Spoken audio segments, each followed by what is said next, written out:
Hello and welcome, this is Barbara from Vienna, Austria. So let's get right into the March Your Creative Studio unboxing. And then the second part of the video, I filmed some collaging I did in collaboration with Susie, whose channel is called Creativecafegirl. Maybe some of you know her. I have discovered Susie's channel just recently and instantly fell in love with her style.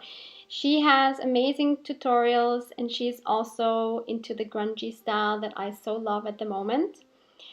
Currently, she's doing one of those alphabet challenges in her journals, and I think those are always a lot of fun to watch as well. So she has a whole bunch of different style of videos. Go check her out. I'm linking her video below as well as her Instagram if you would like to follow her. So this box came a little late this time, but honestly, I'm happy that it came at all with everything that's going on at the moment. And I must say, I think this is the best box yet. Unfortunately, you won't be able to get the March box anymore, but I have never been disappointed with any of these boxes from Amanda. And so I will leave a link to their site below in case you want to check them out. So usually I don't watch any of these unboxings before I get my own box because I really enjoy the surprise element of not knowing what I will get. But this time, since the box was a little late, curiosity did get the best of me. And that's when I stumbled across Susie's channel. So she did an unboxing and mentioned that this was the perfect box for collaging.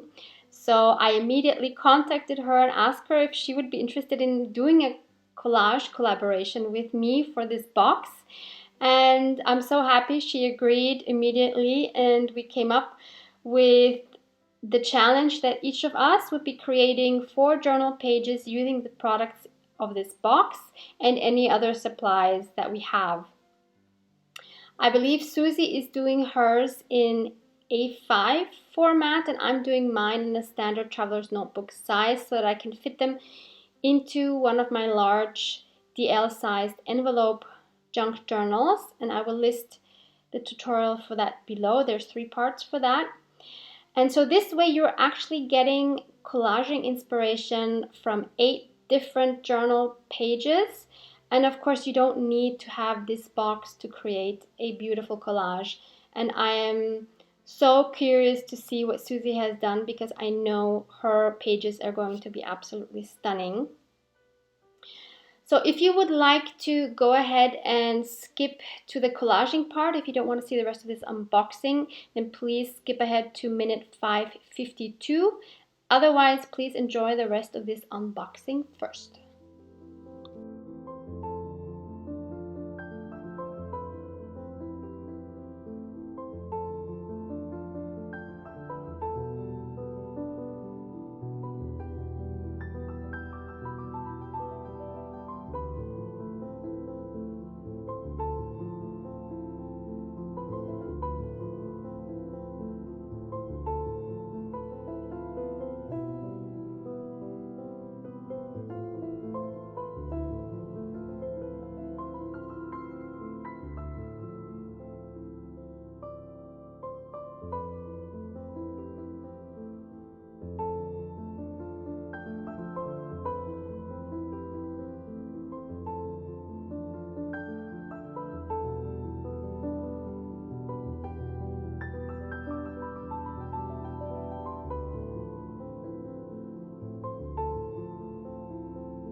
Okay, so these are the two pieces of paper that I'm going to be using. This is coffee dyed paper, which I have folded in half. So now this is the TN size, and I will be doing 2 pages in each of those.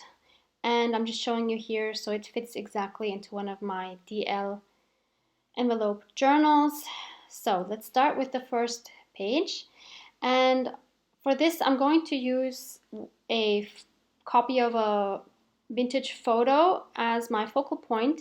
And these are not Tim Holtz, these are actually copies of some cabinet cards that I have managed to get a few months back at my local flea market here in Vienna. And I didn't want to use, of course, the cabinet cards because first of all, they are way too thick, and I'll be showing you those there in a moment.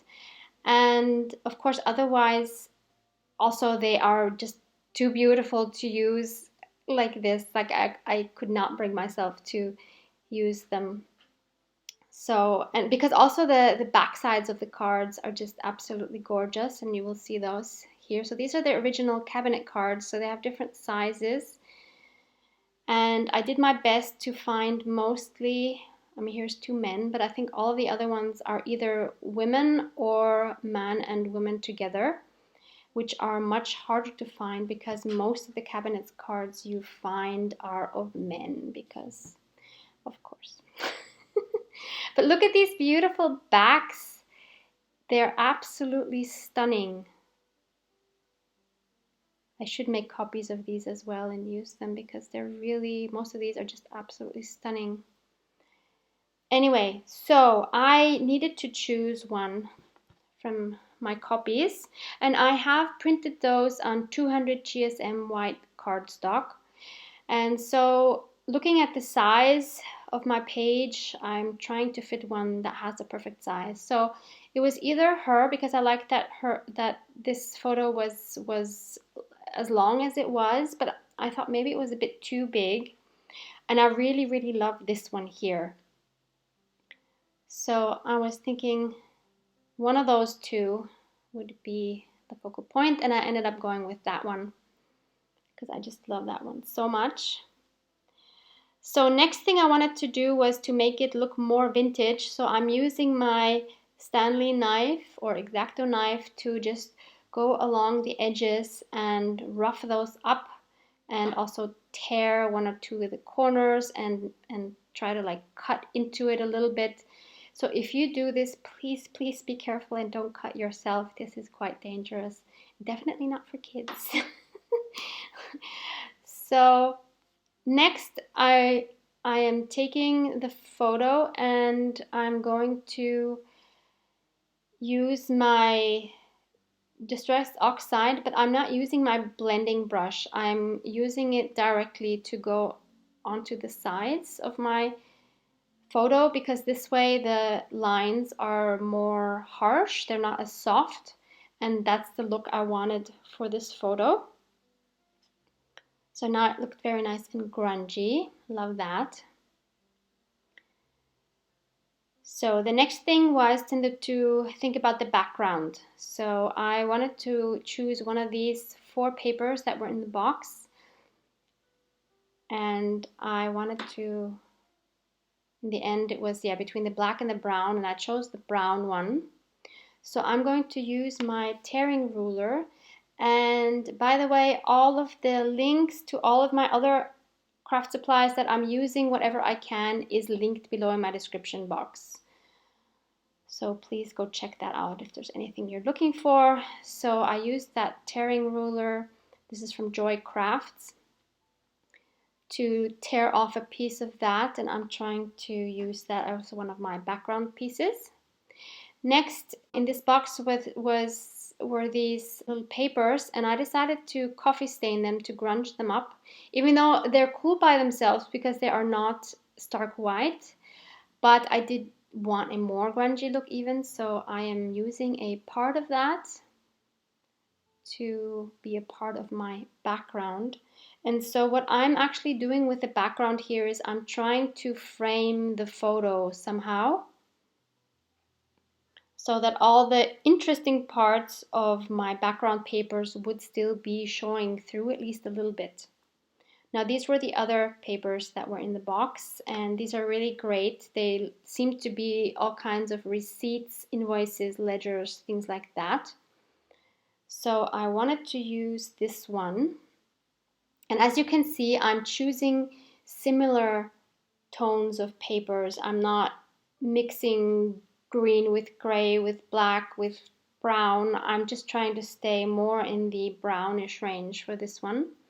So I tore a part of that off and crumpled it up, and now I'm inking it up, including the folds and the sides, with my vintage photo oxide, and now you see it looks really grungy and nasty, which is what I love.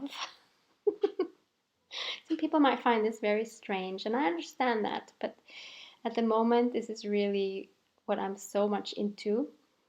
So that will be another part. And now it was time to glue things down, which is always the part I like least. So with this invoice, you see how I am kind of crumpling that up while I'm gluing on. So I did want it to have some creases. So you see here the creases look nice, and it gives it another dimension. So now I'm gluing on that other piece that I have coffee dyed. Then before putting on the photo, I wanted to use this ticket stamp, and I'm doing this with my Memento Red Bug, I think it's called Red Bug, ink, and I'm adding that to the top right because I wanted to kind of make this collage. I wanted to extend it on the top and on the bottom, and I wanted to add just a tiny bit of red because we do have the red in that piece on the bottom left. So I wanted to add a little more red. So that's why you see, that's why I wanted to do this stamp in red. So now you see we have 3 red pieces there, and we have a triangle. Like I always say in collages, it's great to have triangles. So that's our triangle.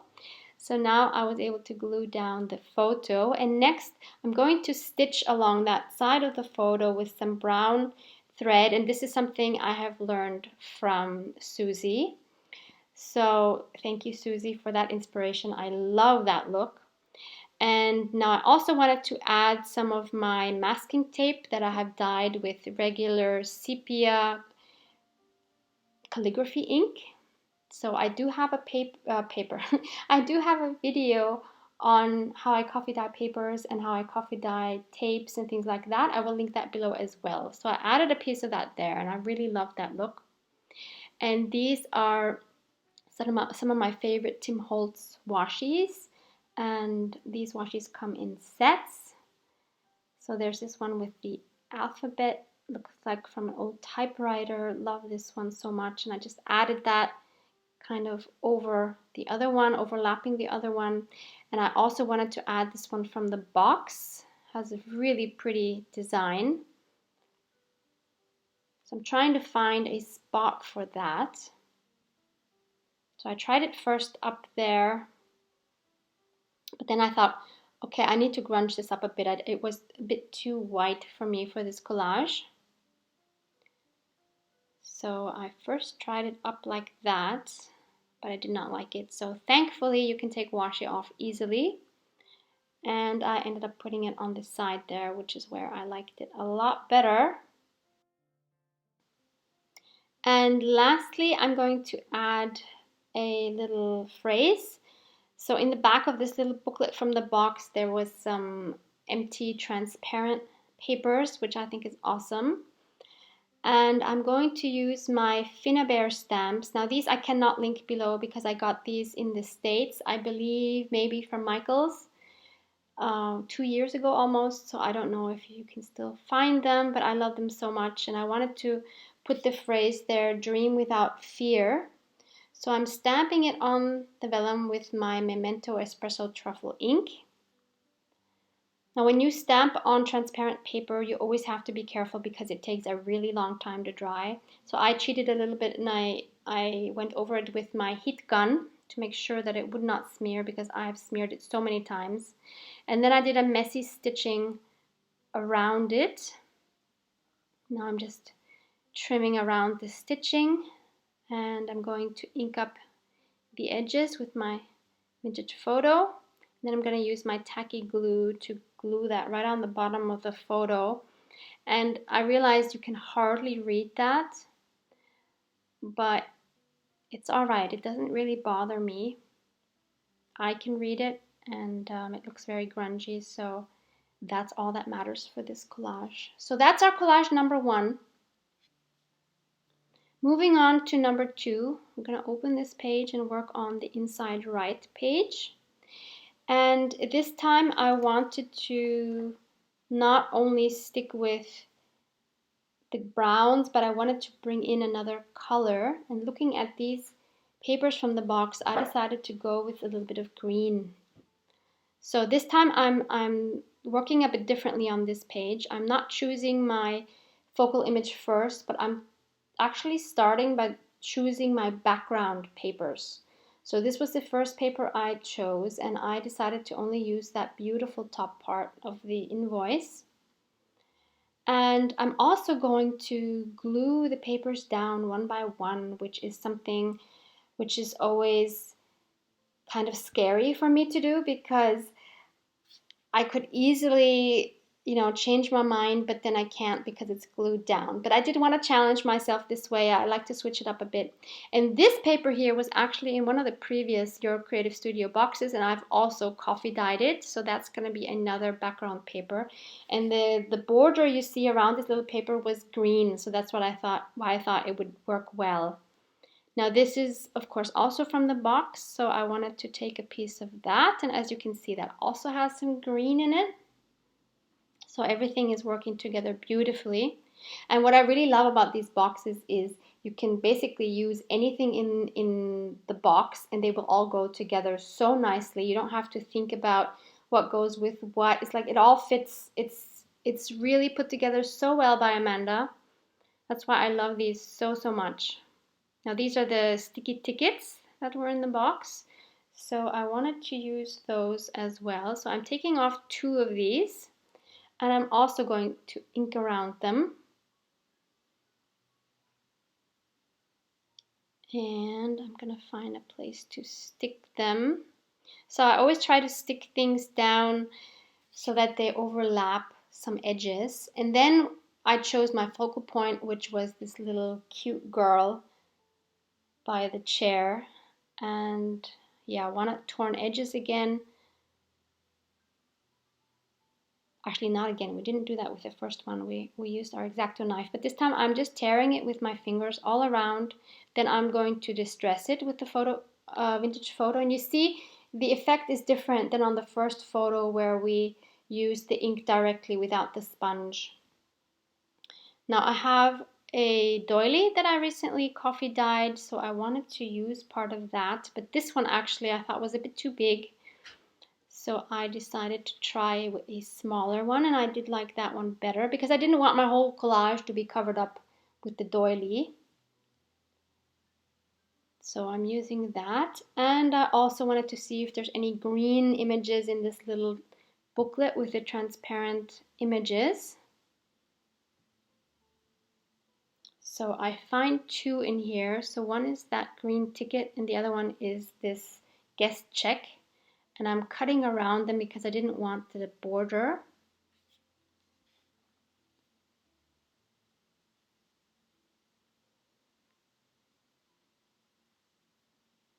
And I'm trying to also kind of frame the photo and the doily with these.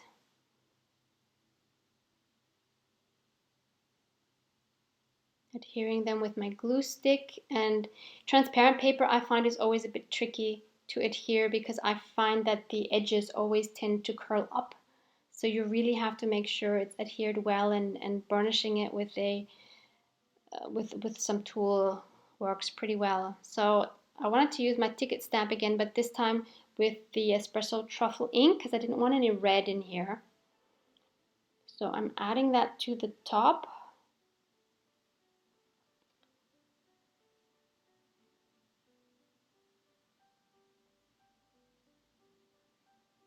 And I have these 2 beautiful washes that I wanted to add as well. This one I got locally. It's an empty washi.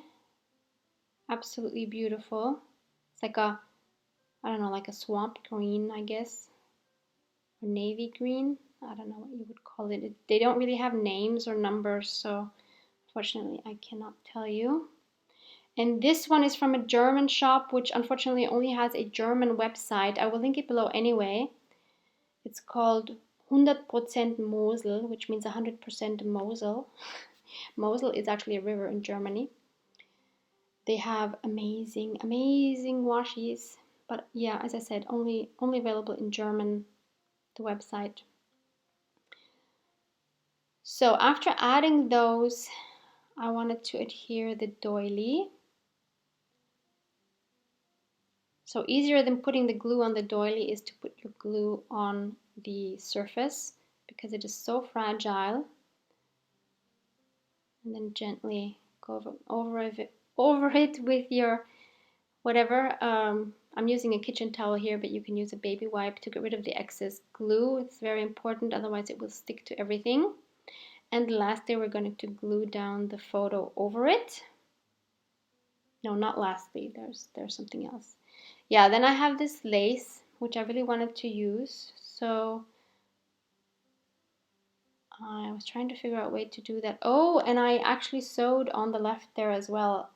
So yeah, I did that in the meantime too. You see, I sewed it just like on the first collage, but on the other side of the photo. Now I'm trying to find a place for this lace. And I also wanted to add a vintage button.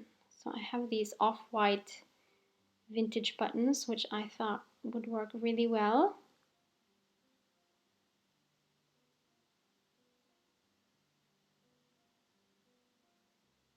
And in the end, I decided to attach it like a tab because I thought that would look kind of cute.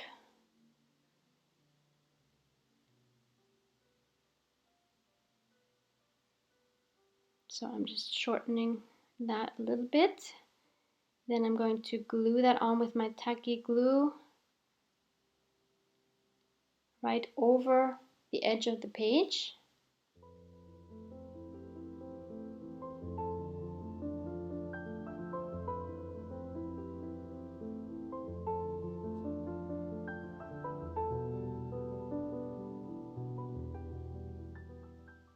And it doesn't bother me that it's on the, there's something on the other side.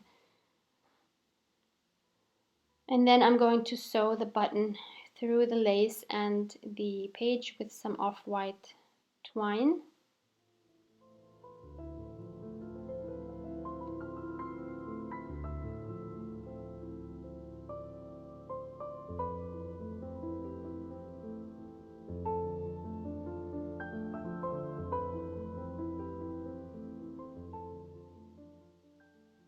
I'm just leaving an end, like a longer end on the top, and then I'll end it again by coming out on the top and then tying those two loose ends together with a double knot. Because a bow on the top would have been cute, but that would have made it even more bulky.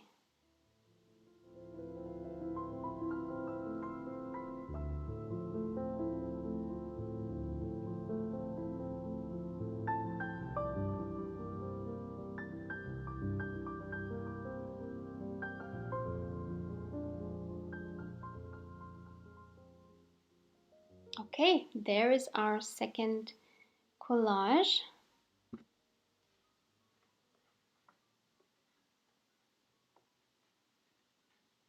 So that's the first paper done. Now we're moving on to the next one. And this one is going to be a lot different. So I have this beautiful stamp that I got secondhand from a craft flea market, I think a year ago. And I'm going to emboss this on a different coffee dyed scrap piece of paper. I'm going to use my white embossing powder.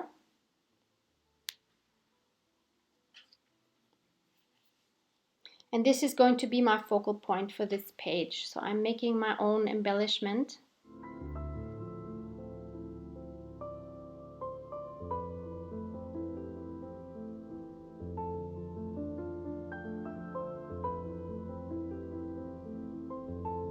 I don't use embossing powder a lot because it's messy. I don't like having the powder everywhere.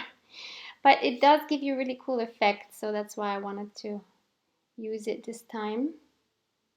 So using my heat gun to melt it, and look at this beautiful, beautiful effect. Love it so much. And now I'm going to do something which I've never done before. I have just received this, my first distress stain. Something I saw also Susie use, and also Sigita. Sigita is another channel I have recently stumbled across. I will link hers below as well. So this is Wild Honey, which is one of the few colors I'm able to get delivered here to Austria. These distress strains are extremely hard to get, even from the Amazon.com site. Most of them won't deliver to Austria for some reason. But anyway, so as you saw, I just dabbed a little bit of that on my plastic surface here, and then I spritzed some water on it, and now I'm just dabbing the paper into it until all of the image was saturated. And then I dried it carefully with my heat gun. Carefully, because you don't want to melt the embossing again. It would be better to let it air dry, but who has the time to do that? And now I'm adding again some distress stain on the plastic, but without diluting it, because I want some darker spots as well. So I'm again just soaking that up, and look at this beautiful effect. It will change still a little bit once it's dry. So there you see, that's what it looks like once it's dry, and it's still absolutely gorgeous. And I'm going to cut this out. So just fussy cut that.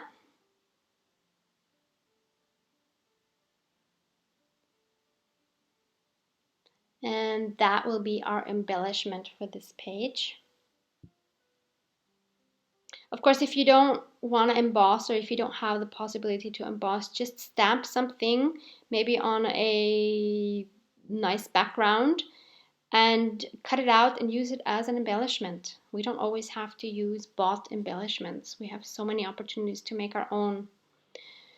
So next I'm using again one of these receipt papers from the box to start off my background. I'm tearing it down to fit my page. This is what I wanted my butterfly to go on, because I really love that script writing in the combination with the butterfly. I think that's absolutely beautiful. So after inking the edges, now I'm trying to find the right angle that I wanted everything to be. Next, I took Amanda's sticker sheet with these tickets, and I wanted to definitely use one of those. But first, underneath that, I wanted to use some of this mesh tape, which is like either drywall tape or carpet tape, I think you call it. I did get this in a hardware store, but you can definitely also find something like this on Amazon. I did dye it again with my calligraphy ink in sepia. That's also in the video that is linked below. And then, as you see here, I added one of the ticket stickers, but I put it upside down. Sometimes I think it's kind of nice to have writing upside down. I have no rational explanation for that.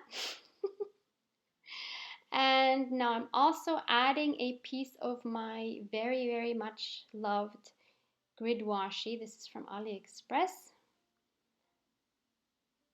So making sure it has torn edges, and I'm going to add that to the top right so that it peeks out underneath that invoice. So again, I'm trying to kind of extend this collage on the top and the bottom. Now I wanted to add some of this beautiful blue into the collage as well, because that goes really well with the neutral colors. So after tearing that up a bit, I wanted to add that in the background as well.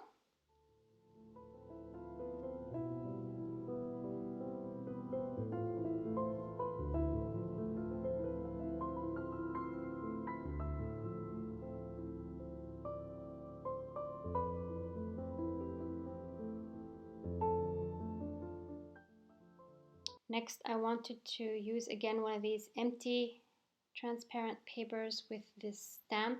Now you might be wondering, why does my stamp look so grungy? I just got it, but I actually had the same one already, so I'm probably going to gift the new one to someone, and I'm gonna keep using mine. So this didn't really show up so well on this transparent paper, so I didn't want to use it in this collage. And then I wanted to use this scrap paper, which was this grungy paper that was also in this box, and I thought it looked a lot better on that paper. So I'm going to add that to the bottom of my collage.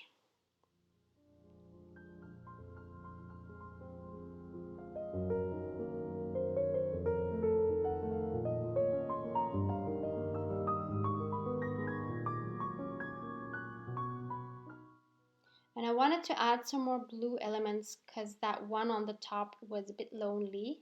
So I'm looking in this booklet again for something that has blue, and I decided to go for this bingo card that actually is a lot darker in blue, but I still think it looked really beautiful. And I'm again cutting around that,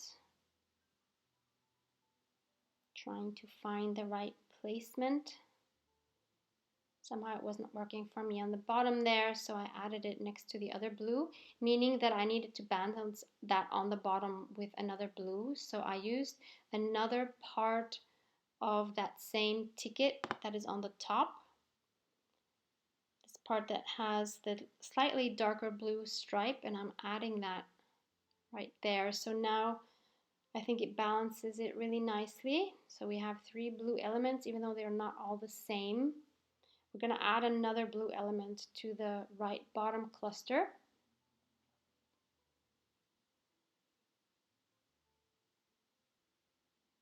So time to glue everything down, and things never end up in the same position as I originally had them. I was too lazy to take a photo with my iPad. Since I'm filming with my phone, I can't use my phone for that.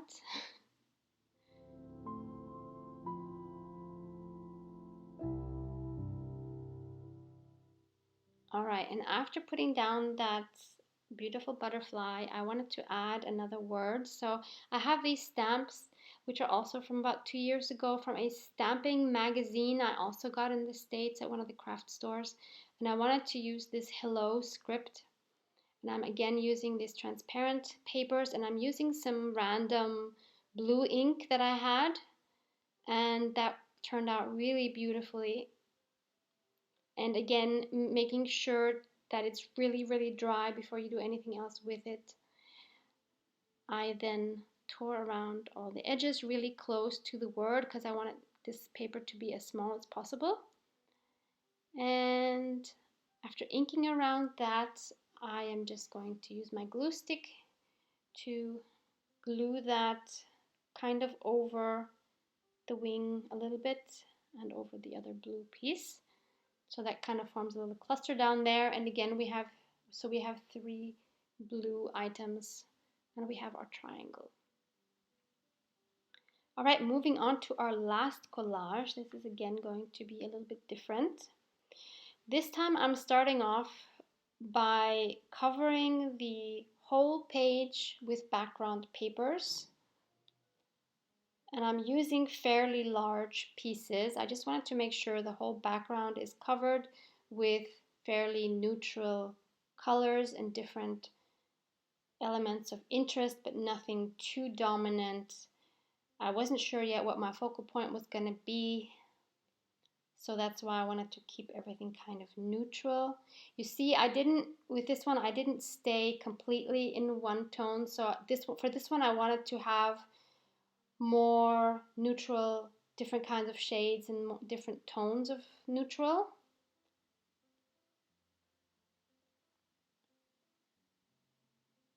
Always inking up the edges where I tore because I don't like seeing those white edges.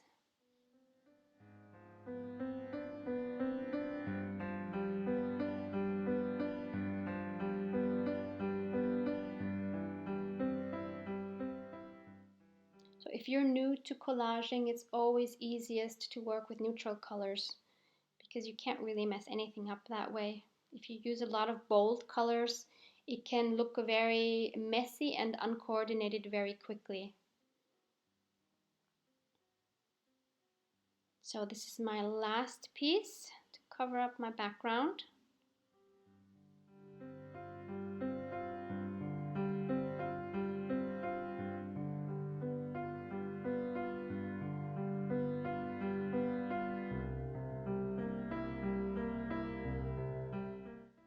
And then I decided for my focal point, I wanted to use one of these beautiful vintage bird cards. I think they're like cigarette cards. I purchased these from an Instagram account.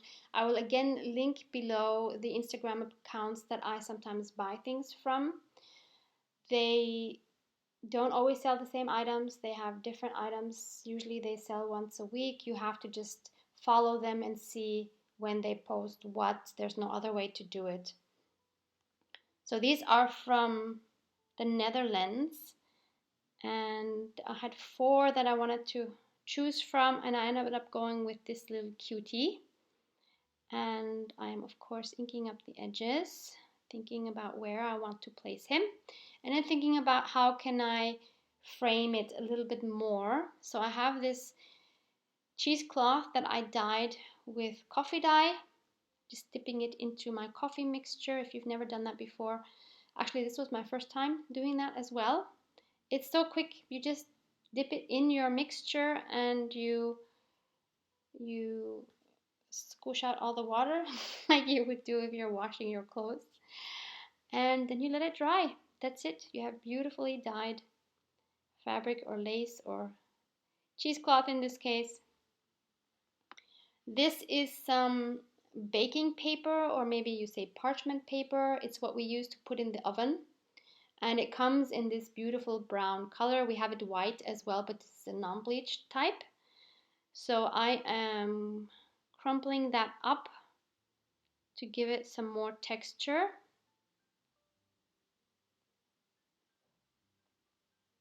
Just trying different kinds of layering under my focal point. But then I have this bingo card, which I also coffee dyed.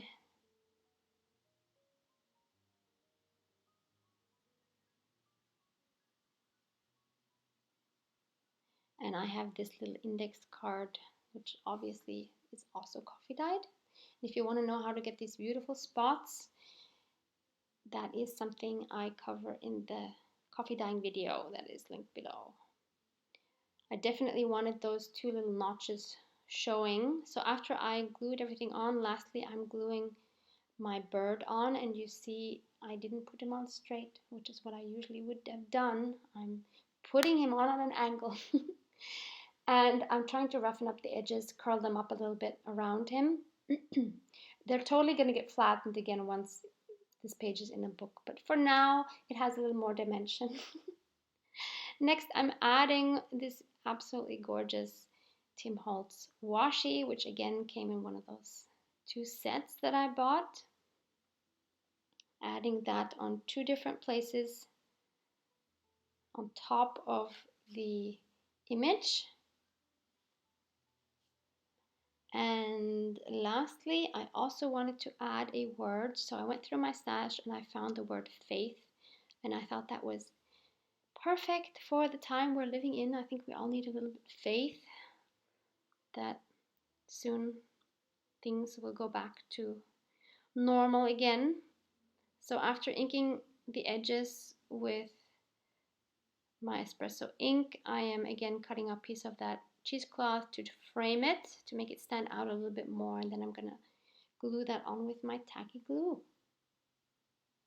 That word is just something I typed on my computer and printed on coffee dyed paper. Very easy to do, very good to have in your stash, just a whole page of words that you enjoy. So that's the 4th collage. I hope this gave you some inspiration for your own collaging. Always fun to do a collage if you don't feel like writing. Please don't forget to check out Susie's video. I'm so curious to check it out myself. So thank you so much for watching. Please consider subscribing if you haven't, and give it a like if you enjoyed this video. See you in the next one. Bye bye.